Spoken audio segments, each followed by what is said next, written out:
Shalom. Welcome back. First and foremost, I want to give all glory, praises, and honors to Yahweh by Hashem Yahweh Shai. I want to give double honors to the apostles and elders of Great Millstone and salutations to Akim, pushing his word in sincerity and in truth back one of the lesson. This is going to be prompted by an article I came across, which a lot of my lessons are, because I just like to show the difference between the scriptures and the world, man. Because inside the scriptures, a lot of people are offended by natural and ancient customs that was once done. All right. And they cling to this new age, new world system, which necessarily isn't the correct and right way. All right. Now, this article is from the New York Post. It says 12-year-old girl who married high priest. All right. 63 taken into police protection. Reports. A 12-year-old girl who married to a 63-year-old high priest has been placed under police protection in Ghana. Right? And first of all, why would the New York Post be reporting on this? You know? But I guess they got to make things like this seem atrocious, seem I'm trying to think of a word, but just bad in general, of older man dealing with a 12-year-old girl. But I'm going to bring out a certain scripture in the book of Kings speaking on King David, because a similar scenario King David was put into when he was old. All right. It says a 12-year-old girl who was married to a 63-year-old high priest has been placed under police protection in Ghana. Numo Borkiti Lawe Tesuro, I believe that says 33rd, a spiritual leader in Nungua area of the capital, Accra, wed the unidentified child in a huge ceremony on Saturday. Footage of the nuptials were shared by a local news channel and showed the young girl in a simple white dress, matching headpiece. Her new husband was also placing a green wreath on her head. Images of the wedding ceremony, which were attended by many in the priest community, triggered public outcry by many Ghanaians who pointed out the practice was illegal. All right. So that's how the world views this issue, man. You know, because like I said, in the ancient world, young women, as soon as they passed the flowers of their age, they were able to be married, man. Right? They were able to be married. It's something that's striking me in this current modern world. Is you got women in their 30s, 40s still talking about still talking about they waiting to get married. They want to do everything else first. It's simply everything is upside down. That's another point I want to relay. But let's grab this. This is 1 Kings 1:1. It says, now King David was old and stricken in years, and they covered him with clothes, but he got no heat.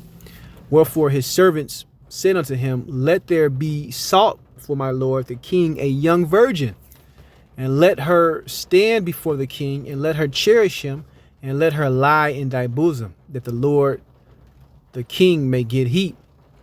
So they sought a fair damsel throughout all the coasts of Israel, and found Abishag, a Shumanite, and brought her to the king. Verse 4, the damsel was very fair, and cherished the king, and ministered to him, but the king knew her not. And this, I can go on more. I'm not going to read this entire chapter. Basically, that King David was in his old age. Things weren't functioning properly, so you can understand. So he couldn't get to know her like he wanted to, right? But it goes to show you, if he was still in good health, he would have dealt with this young fair damsel. Because when you go into the concordance, right, and you go into that word, I believe is it damsel, right? And it says girl, damsel, female, servant, girl, damsel, little girl, young woman, marriageable age, concubine, prostitute. But the point is a girl, damsel, or little girl, right? And you got the Ghanaians basically up in arms over this. And, you know, New York Post is publishing it for sensationalism because they want to frown on the practice too. But there's a lot of things contained in our scriptures that we're so far away from that they seem taboo, man. That's why the scriptures talk about let me seek the old paths, man. Right? Could you imagine a young lady getting married off, having some structure, having some leadership, right? Being a mother, establishing families, okay, being in order. Because families and establishing families is the bricks, right? The foundation of any community, man.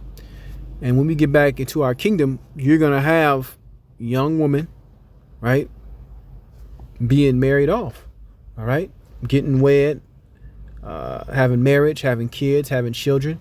This is something that's natural, man. This is something that's natural.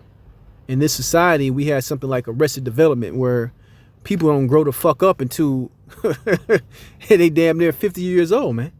All right. But in the ancient world, when you were, 12, 11, 12, 13, 14, 15, those formative years, you had a lot more responsibility, right? And in this society, they take that away. They take that away. And they put you in that fool system, the public school system, and they indoctrinate you, all right? Especially here in Mystery Babylon. But this is something I just wanted to bring out, just for the fact to show you that, hey, a lot of people are offended at this book, man. A lot of people that claim to be Christians, a lot of people that claim to believe in the Bible, they are offended at a lot of different points in it, all right? And that's one of the main points. You had, what's that nigga that's in jail now? Polite, shot the Bible up, talking all this shit, went in on the elders and apostles, calling them all type of names. And he got caught up by doing the very same thing he was accusing us to do. We know what system we live in right now. We know we're in Mystery Babylon, and our ancient customs can't be practiced to the fullest, right? But it was just the spirit of the Lord that got that nigga locked up for coming against us for what this article is talking about, man. Dealing with a young woman, which frankly, according to the scriptures, according to the Bible, that's not off and that's not illegal, as the world put it. All right. But that's the point. I want to give all glory, praises, and honors to Yahweh Bashem Yahushai. Shalom the next time.